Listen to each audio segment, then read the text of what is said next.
principio de Le Chatelier fue definido en función de lo que se observa cuando un equilibrio es afectado por cualquier fuerza, podríamos decir, por cualquier impulso. Esa fuerza o impulso puede ser un cambio de temperatura, un cambio de presión, un cambio de la concentración de los reactivos, un cambio en la concentración de los productos, etc. ¿No? En sí, el principio de Le Chatelier manifiesta que si un sistema en equilibrio es perturbado, o sea, usted lo molesta, usted lo empuja, usted, ¿no? Así como cualquier persona, un sistema es perturbado por una tensión, como el cambio de presión, temperatura o concentración de uno de sus componentes, el sistema se desplazará su posición de equilibrio de modo que contrarreste el efecto de la perturbación. ¿Sí? Esto es más o menos, usted está en equilibrio, está de pie y lo empuja. ¿Qué es lo que usted va a hacer? O sea, usted va a tratar de no caer. Usted va a tratar de mantener el equilibrio, tratando de compensar esa fuerza que le generó ese desequilibrio. ¿Sí? Eso es lo que trata de decir este principio. Y vamos a revisar cada uno de estos factores que podrían afectar a este sistema en equilibrio. Ay, qué terrible.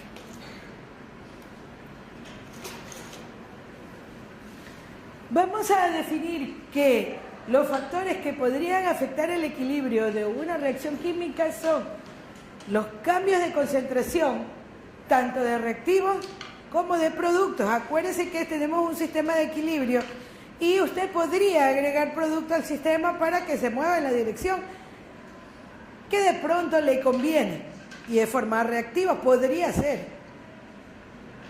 Los cambios de temperatura afectan.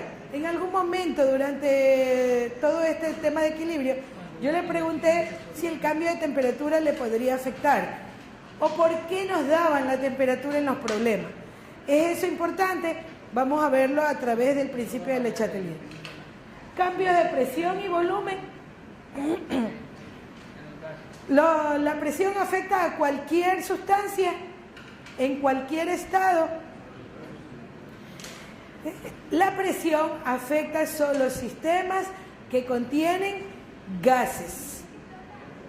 Acuérdense, ¿no? Y por último, la presencia de un catalizador. Vamos a analizar todos de una forma lo más sencilla posible. Veamos lo primero, cambios de concentración. Si aumenta o disminuye la concentración de alguno de los componentes, el equilibrio se desplaza hacia el lado que compense el cambio. Sistema estaba en equilibrio, ¿verdad? ¿Aquí estoy hablando de equilibrio o no estoy hablando de equilibrio? Sí, ¿por qué usted asume que sí es equilibrio? Porque se nota que aquí hay una concentración, en este caso presiones constantes, y en el momento que se volvía constante, nosotros dijimos que se llegaba al equilibrio. Se altera, es decir, se aumenta, en este caso hay una reacción de nitrógeno con hidrógeno que produce amoníaco. Aumenta la concentración de amoníaco, perdón, de hidrógeno. Va a mantenerse siempre arriba. ¿Qué es lo que tendría que hacer el sistema? Se supone que el exceso tendría que reaccionar hasta que vuelva a alcanzar el equilibrio. El equilibrio final de este va a ser igual al inicial. Es probable que no, porque va a depender de las concentraciones. ¿Qué le pasa? Estamos con nitrógeno. ¿Qué va a pasar con el nitrógeno? También aumenta su concentración. ¿Por qué disminuye? Correcto. Tendría que disminuir porque necesita nitrógeno para que reaccione con el exceso de hidrógeno que usted le ha agregado. Entonces, este tiende a disminuir, tal como aparece en la gráfica. ¿Y qué pasa con el amoníaco? Al haber más reactivo y el sistema comenzar a funcionar para compensar, necesita haber formado más producto. ¿Sí? Es decir, que tenemos más amoníaco en este momento y mi equilibrio, manteniendo concentraciones más altas, me va a generar mayor concentración de producto. ¿Se entiende?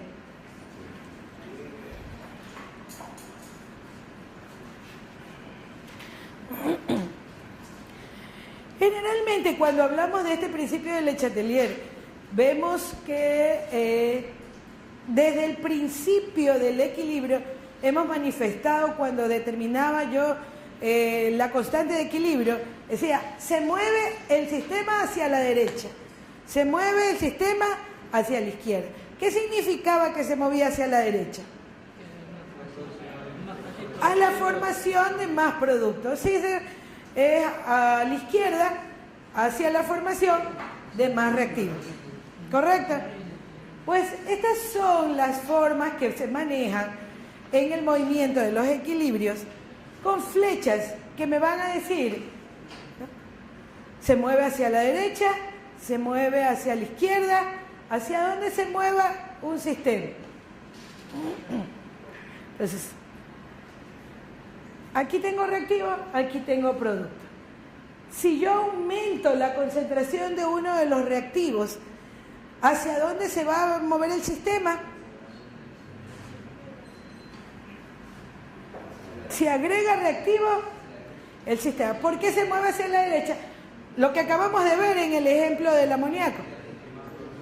Si yo tengo más, me va a formar más producto. Es decir, el sistema se mueve hacia la derecha para compensar la perturbación del cambio de concentración.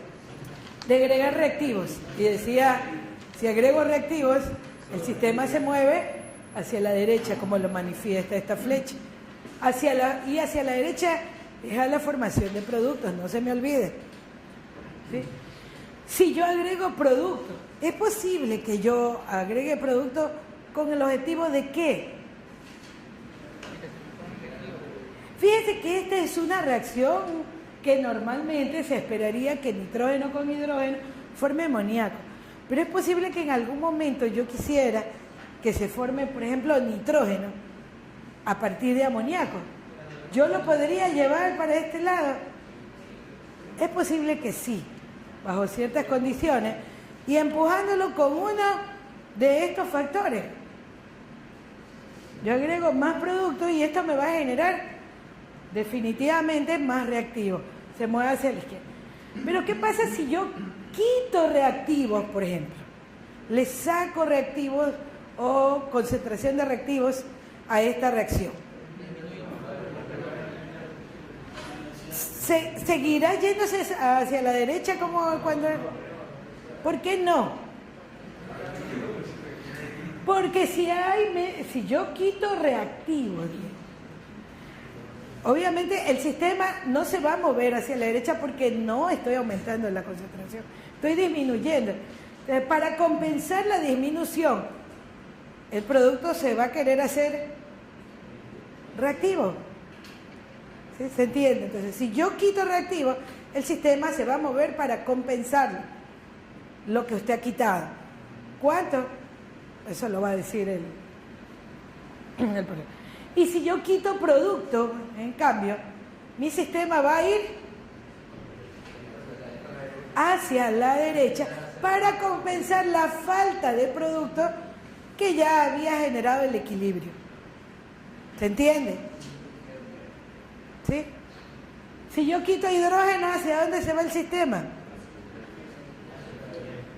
Si yo aumento amoníaco, ¿hacia dónde se va el sistema? Si yo disminuyo nitrógeno, ¿hacia dónde se va el sistema? Si disminuyo nitrógeno, hacia la izquierda. Si yo quito amoníaco,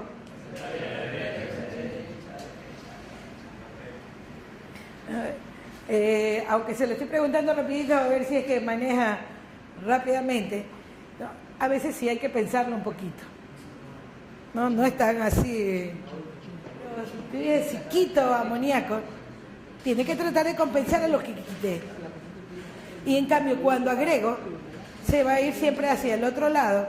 ¿Por qué? Porque tiene que, o trata de llegar al equilibrio consumiendo el exceso de lo que... Y al consumirlo se va a ir a la formación del otro lado de la ecuación.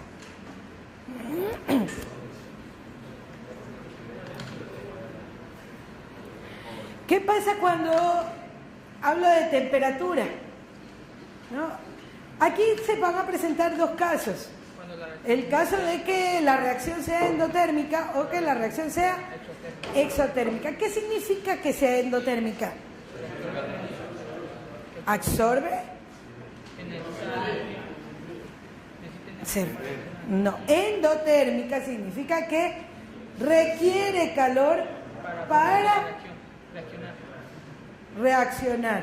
Y exotérmica significa prácticamente es una reacción espontánea que genera calor más bien, ¿no? Por la cinética que se genera entre las moléculas. Entonces, cuando hablamos de una reacción endotérmica, vamos a usar esta forma de manejarlo, donde el calor, por ser algo que se necesita para generar la reacción, va a ser un reactivo. Para una reacción endotérmica, entonces reactivo más calor forma producto. En el caso de que yo agregue calor a una reacción endotérmica, ¿hacia dónde se va a ir el sistema? Si yo agrego un reactivo, dijimos que el sistema se va hacia el otro lado, en este caso hacia la derecha, que es la formación de producto. ¿Está claro eso? Y si yo enfrío, o sea, quito calor a este sistema, se va a ir hacia la izquierda, ¿no? Para compensar la falta. ¿Qué pasa en el caso de que sea una reacción exotérmica? El calor deja de ser un reactivo para convertirse en producto. Es lo que genera la reacción. Por eso lo ponemos del lado de los productos. Hicimos que en una reacción exotérmica, si yo agrego calor a este sistema, ¿hacia dónde va a ir el sistema? El equilibrio. Si agrego calor, es un producto. Por lo tanto, el sistema se va a mover hacia la izquierda. Si yo quito calor a este sistema, se va a ir hacia la derecha. ¿Estamos claros? Es similar a lo que manejábamos con la concentración de reactivos.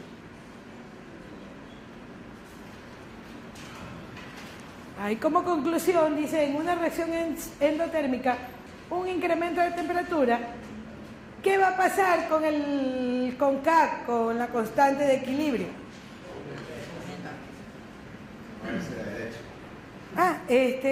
Algo que no hemos revisado, pero que sí estaba desde el principio. Cuando hablábamos de concentración, debe tener claro que si hay cambios de concentración, la constante de equilibrio no cambia. ¿Por qué no cambia? Porque las concentraciones sí han cambiado. Por ejemplo, aquí.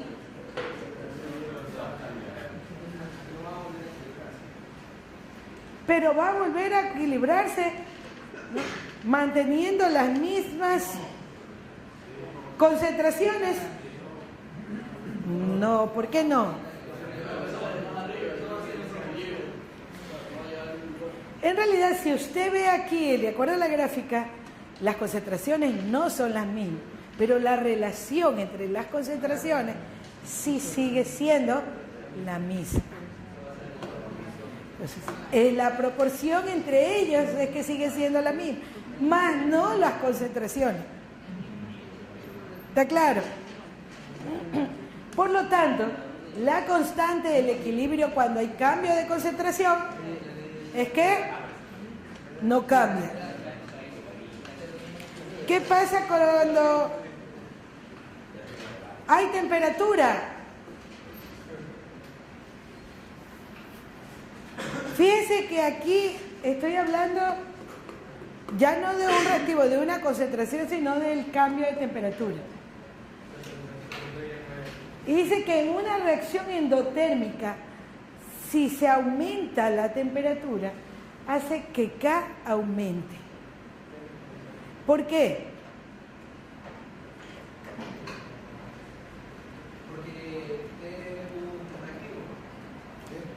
¿Y? ¿Cómo?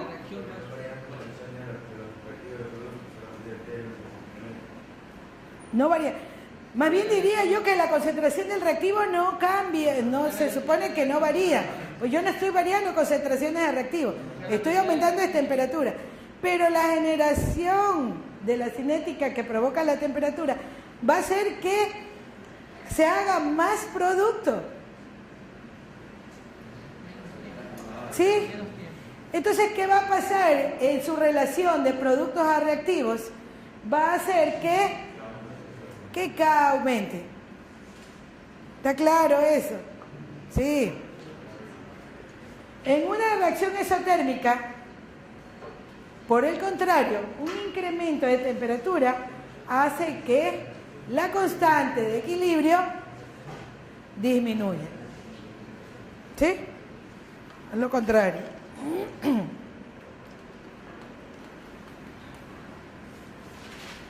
Y el otro es cambio de volumen y presión. Para que los cambios de presión tengan algún efecto significativo sobre una reacción química en equilibrio, es preciso que uno o varios de sus componentes sean gas. Lo que le pregunté hace un momento, al inicio. A temperatura constante, fíjense que estoy hablando donde la variación solo es de la presión. La reducción de volumen de un gas en equilibrio se debe, obviamente, a un aumento de presión. Los gases se comprimen solamente, o disminuyen su volumen si se ha ejercido sobre ellos una presión. ¿Verdad? Lo que causa que el sistema se desplace en el sentido que reduce el número de moles de gas. A la inversa, un aumento de volumen causa desplazamiento en el sentido que produce más moléculas de gas. ¿Cómo lo vemos en una reacción química esto?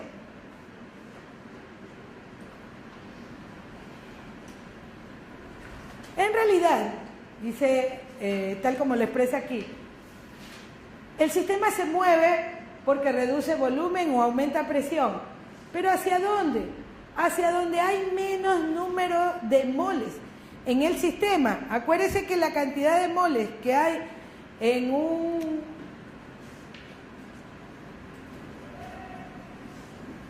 un sistema en equilibrio, si yo tengo esto balanceado, es 3, 2, ¿no? Si yo aumento presión, dice, se mueve hacia donde reduce el número de moles, hacia donde hay menos moles en el sistema. ¿De qué lado hay menos moles? Hacia la derecha, porque aquí hay 2 y acá hay 4. Entonces el sistema se va a mover hacia, en este caso, para esta ecuación, a la derecha. ¿Sí? Si reduce la presión, en cambio dice hacia donde hay más o hacia donde aumenta el número de moles. Si yo reduzco la presión en este mismo sistema, ¿hacia dónde se va a mover el sistema? Hacia donde aumenta. Entonces, está claro que va a depender de la ecuación que se haya planteado. ¿Hacia dónde se mueve el sistema? Va a depender de si aumenta o si reduce la presión de este sistema, siempre moviéndose hacia el lado que tendría que compensar. Pero si yo a este sistema le aumento la presión, se va a mover hacia el lugar donde hay menos moles para irlas aumentando. ¿Sí? Va a tender a aumentar el lado que tiene menos moles.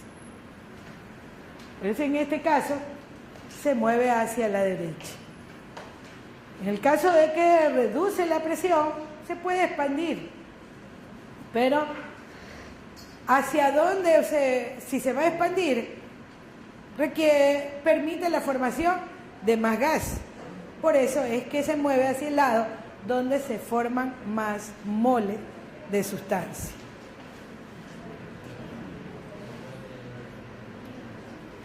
Ahora, ¿qué va a pasar si yo agrego un catalizador al sistema?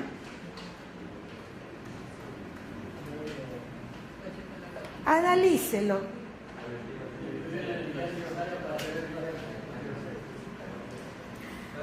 ¿Afecta el sistema la presencia de un catalizador? ¿Sí o no? ¿Por qué no? Va a variar la velocidad de reacción.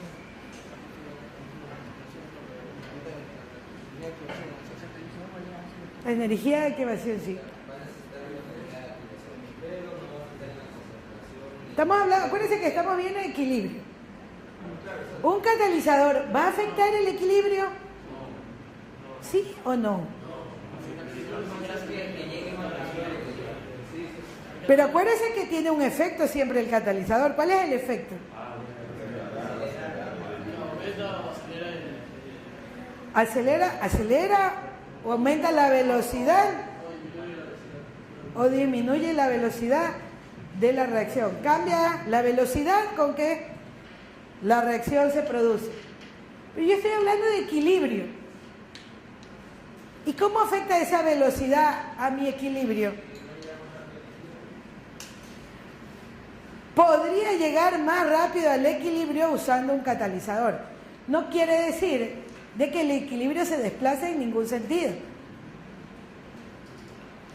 Es nada más la velocidad con la que se llega al equilibrio la que va a variar en este sistema.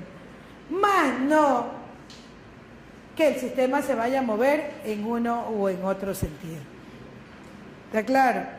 Es más, aquí, tanto llega al equilibrio, este es mi equilibrio. En este caso, llega a mi equilibrio. No importa, con catalizador o sin catalizador, el equilibrio se llega lo mismo. El esfuerzo que tiene que hacer para llegar al equilibrio es el que es menor. El equilibrio sigue siendo el mismo.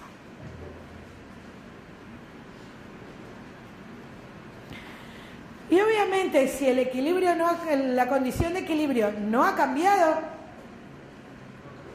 la constante del equilibrio tampoco tendría por qué cambiar. Entonces, ¿cuándo cambia la constante del equilibrio?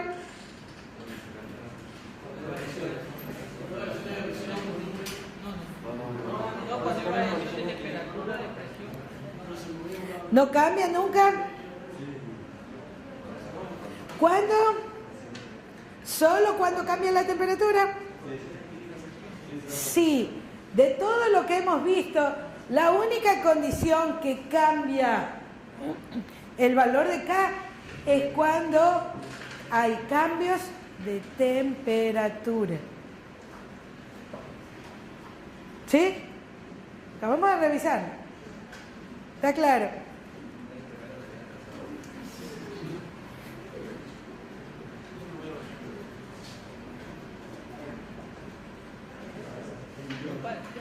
Con eso completamos lo que es el capítulo de equilibrio y ya solo van a trabajar ahora en lo que es el taller.